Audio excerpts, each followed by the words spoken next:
الحمد لله الذي نستعينه ونستغفره ونعوذ بالله من شرور أنفسنا ومن سيئات أعمالنا من يهده الله فلا مضل له ومن يضلله فلن تجد له وليا مرشدا أشهد أن لا إله إلا الله لا معبود بالحق سواه وأشهد أن محمدا عبده ورسوله أدى الأمانة ونصح الأمة وجاهد في سبيله حق جهاده ليلها كنهارها لا يزيغ عنها إلا هالك اللهم صل وسلم وبارك على سيدنا محمد وعلى آله وصحبه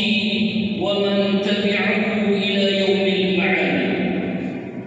قال تعالى في كتابه الكريم: أعوذ بالله من الشيطان الرجيم بسم الله الرحمن الرحيم يا أيها الذين آمنوا اتقوا الله حق تقاته ولا تموتن إلا وأنتم مسلمون. وقال جل وعلا في آية أخرى: سابقوا إلى مغفرة من ربكم وجنة عرضها كعرض السماء والأرض أعدت للذين آمنوا بالله ورسله ذلك فضل الله يؤتيه من يشاء والله ذو الفضل العظيم. Puji dan syukur tak henti-hentinya kita panjatkan kepada Allah Subhanahu wa taala. Kudrah dan iradahnya masih memberikan kita kesempatan, kemauan, kesehatan hingga kita berada dalam majlis mulia, waktu mulia, kegiatan yang mulia, tempat yang sangat-sangat mulia. Semoga keberadaan kita yang semisal ini Allah berikan hingga di penghujung hayat kita, dan insya Allah akan menjadi bagian daripada pemberat mizan hasanah kita di yaumil akhir nanti. Selawat dan salam senantiasa kita sajikan kepada Rasulullah SAW, uswah, qudwah dan suri tauladan kita. Semoga kita diakui sebagai umatnya dan senantiasa mengikuti apa yang telah diembannya dan ditinggalkan kepada kita, dan semoga pula kita termasuk di antara umat-umat yang akan mendapatkan syafaatnya di yaumil akhir nanti. Teriring salam sejahtera kepada al dan sahabat beliau sekalian.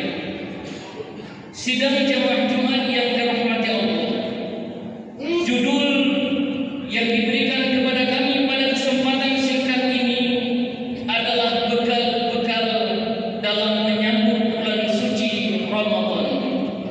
Mengawali khutbah, tidak bosan-bosan khatib mengingatkan kepada kita untuk senantiasa meningkatkan takwa, karena takwa merupakan wasiat Allah dan Rasul-Nya. Karena takwa merupakan sebaik-baik bekal, dan takwa pula yang menjadi penentu posisi seorang hamba di hadapan Rohnya. Sidang jamaah Jumat yang dirahmati Allah, dulu pada masa Rasulullah SAW sempat terjadi kasak kusuk terkait dengan mimpi salah seorang sahabat yang bernama Thalhah bin Ubaidillah. Thalhah bin Ubaidillah ini adalah salah satu di antara 10 sahabat yang dijamin untuk mendapatkan surga dari Allah Subhanahu wa taala. Hingga suatu ketika ia bermimpi terkait dengan 2 orang sahabat yang berasal dari Yaman, dari suku Qadha'ah. Jadi yang dimimpikan oleh Thalhah bin Ubaidillah adalah terkait dengan 2 sahabat tersebut. 2 sahabat tersebut sama-sama masuk Islam. Waktu yang sama mereka menyatakan keislaman. Cuman yang satu meninggal di medan perang. Kalau meninggal di medan perang dipastikan kita menjulukinya sebagai mati syahid.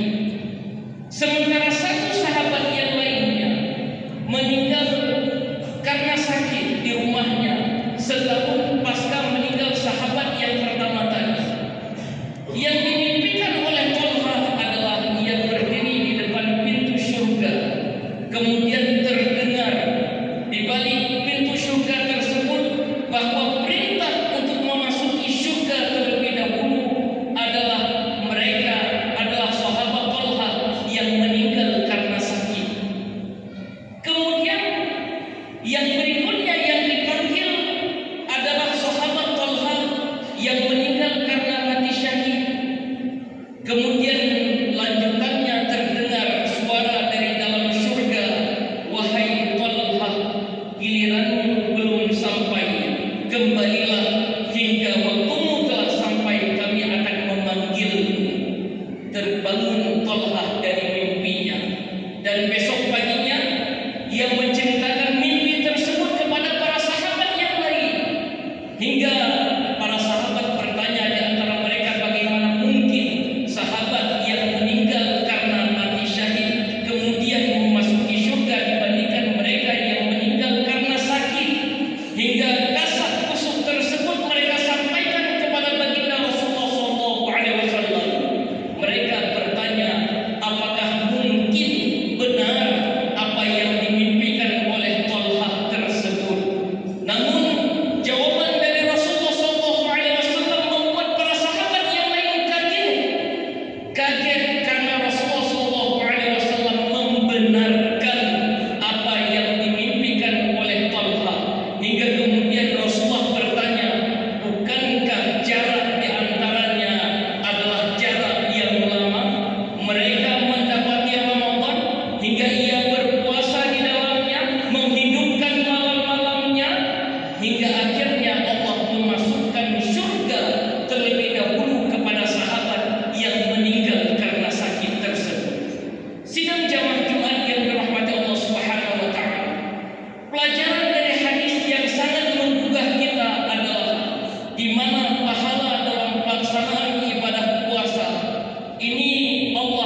fatasallamhu minni Allahumma rzuqni siyamahu wa qiyamahu sabra wa ihtisaba warzuqni fihi al-jidda wal ijtihada wal quwwata wan nashata wa'idni fihi min as-samati wal fatrati wal kasali wal nu'as waffiqni fihi lailatal qadri waj'alha khairan min alfi syahr.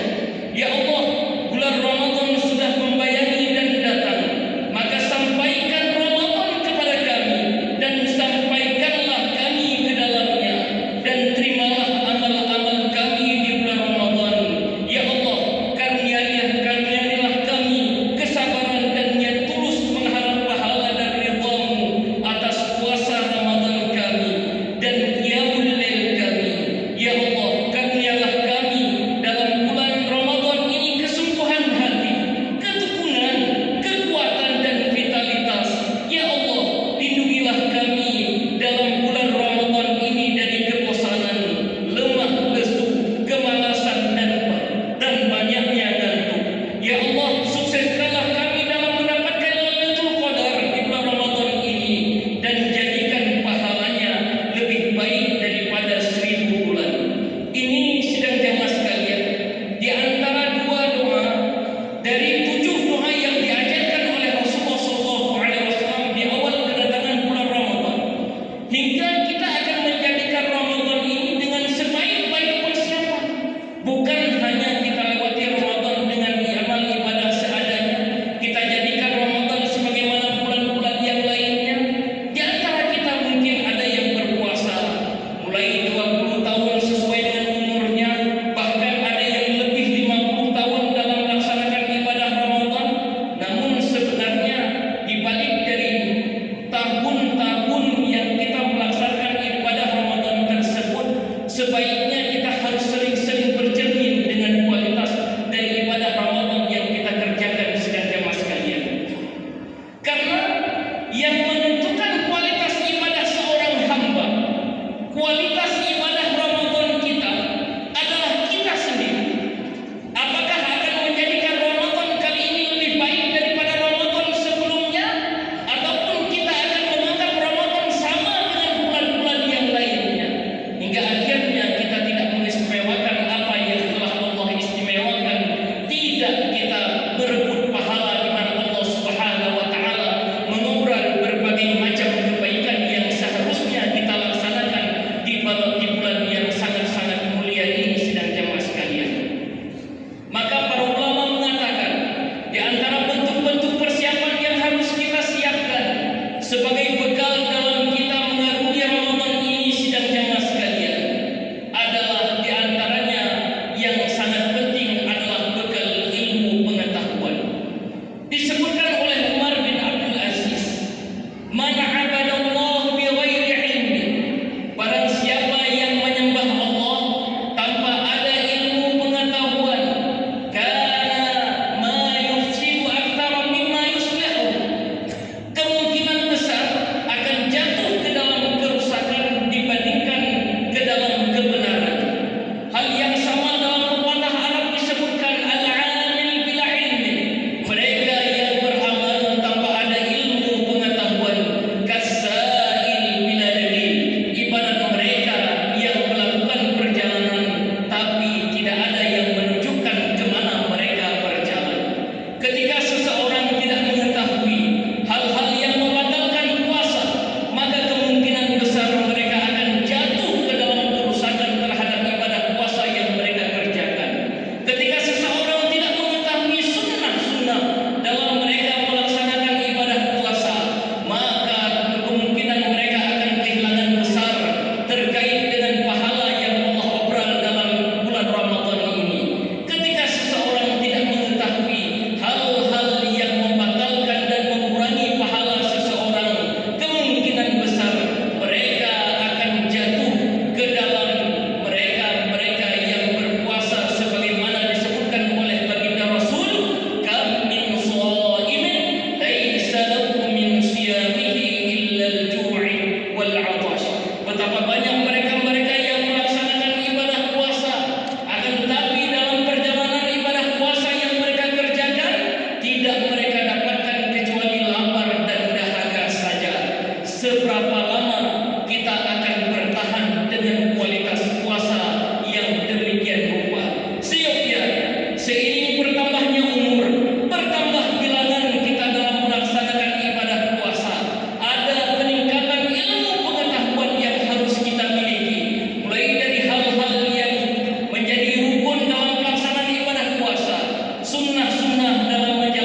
sebagai pelembut hati di dalam bulan yang sangat mulia ini, sidang jemaah sekalian. Kalau berbicara terkait dengan taubat, sebagaimana apa yang dinukilkan di dalam tafsir Ibnu Katsir oleh Imam Ibnu Katsir menyebutkan bahwa ketika seseorang bertaubat, artinya dia betul-betul menghindari dosa yang sedang ada atau yang akan dilakukan, dan juga menyesali ataupun betul-betul tidak akan pernah melakukan dosa yang pernah dia lakukan, dan berikutnya dia berazam untuk betul-betul meninggalkan dosa tersebut. Dan jika dosa tersebut berkaitan dengan hamba, maka dia juga harus menyelesaikannya dengan hamba. Doa yang sangat masyhur kita dengar ketika seseorang atau lafaz doa seseorang di dalam bulan Ramadan sebagai bentuk taubatnya adalah dia memohon ampunan kepada Allah Subhanahu wa taala. Allahumma innaka 'afuwun tuhibbul 'afwa fa'fu 'anni. Ya Allah, Engkau Maha Pengampun, suka untuk memberi ampunan, maka ampunilah terhadap kesalahan-kesalahan kami. Di dalam riwayat yang lain, Allahumma ighfir li khati'ati.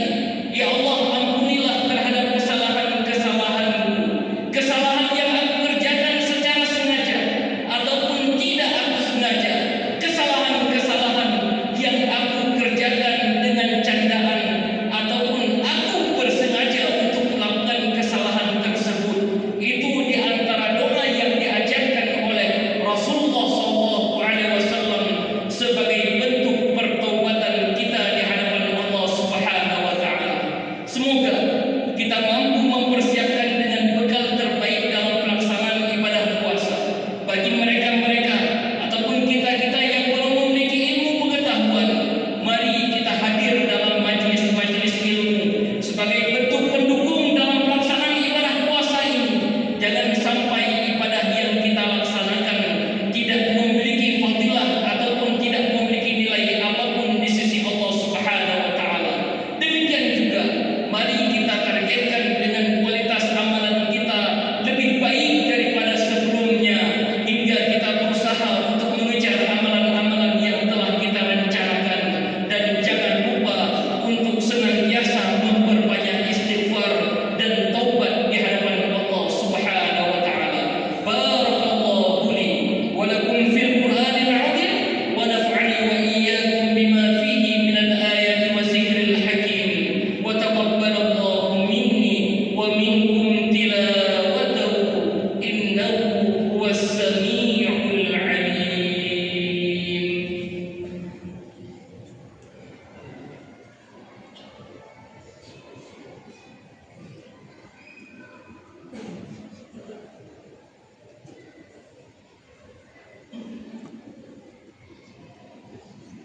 Alhamdulillah.